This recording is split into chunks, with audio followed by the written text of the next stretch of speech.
ইরানের নিঃশর্ত আত্মসমর্পণ মার্কিন প্রেসিডেন্ট ডোনাল্ড ট্রাম্প শুক্রবার তিনি বলেন, নিঃশর্ত আত্মসমর্পণ ছাড়া ইরানের সঙ্গে কোনো চুক্তি হবে না।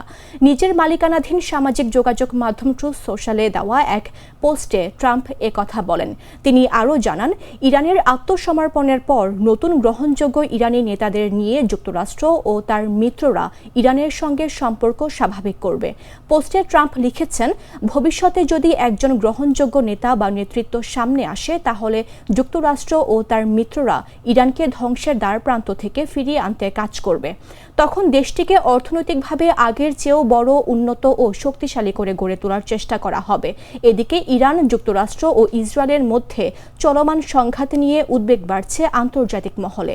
বিশ্লেষকদের মতে এ যুদ্ধ কতদিন চলবে তার কোনো নির্দিষ্ট সীমা এখনও দেখা যাচ্ছে না।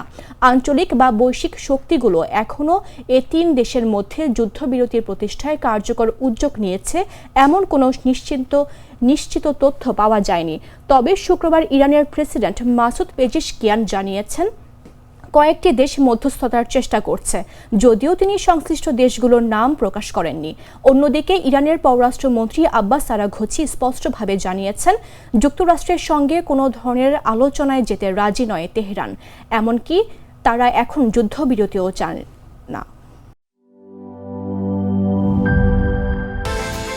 বিকাশ পেমেন্টে 10,000 টাকার বেশি অফার। শপিং চলছে তো।